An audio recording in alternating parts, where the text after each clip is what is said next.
2004ஆம் ஆண்டு சுனாமியில் தமிழகம் மிக கடுமையாக பாதிக்கப்பட்டது. 2004இல் சுனாமியில் தமிழகத்தில் மட்டும் 6065 பேர் இறந்தார்கள். 88 கிராமங்கள் நிலைகுலைந்து அழிந்து போனது. இந்த சூழ்நிலையில் அம்மா அவர்கள் எடுத்த நடவடிக்கையால் 10 கிராமங்களுக்கு ஒரு அமைச்சர், ஒரு IAS அதிகாரி, ஒரு PRO என்ற ஒரு குழுவை அமைத்து உலக வரலாற்றிலேயே இது போன்ற மீட்பு நடவடிக்கை இருந்திருக்காது என்ற அளவில் 3 நாளில் பாதிக்கப்பட்ட கிராமங்களுக்கு மின்சாரம் வழங்கப்பட்டது. குடிநீர் வசதி செய்து தரப்பட்டது. இந்த மின்னல் வேக நடவடிக்கையால் அப்போதிருந்த இந்திய ஜனாதிபதி அப்துல் கலாம் மற்றும் அமெரிக்காவின் முன்னாள் அதிபர் கிளின்டன் ஆகியோரின் பாராட்டுகளை அம்மாவின் அரசு பெற்றது. அழுத கண்களை துடைக்கும் கரம் கொண்டவர் அம்மா அவர்கள். ஆண்டவன் யாரோ ஒரு நபர் மூலமாக வருவார்.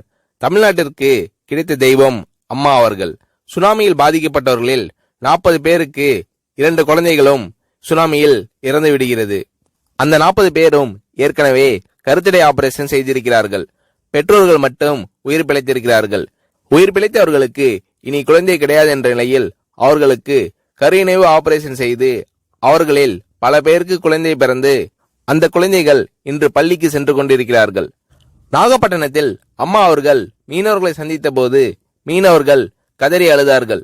அவர்களிடம் அம்மா அவர்கள், நான் இருக்கிறேன், நீங்கள் கவலைப்படாதீர்கள், இழந்து போன உயிரை தவிர மீதி அனைத்தையும் நான் உங்களுக்கு தருவேன் என்று அவர்களுக்கு தேவையான அனைத்து உதவிகளையும் செய்து தந்தார் அம்மா அவர்கள்.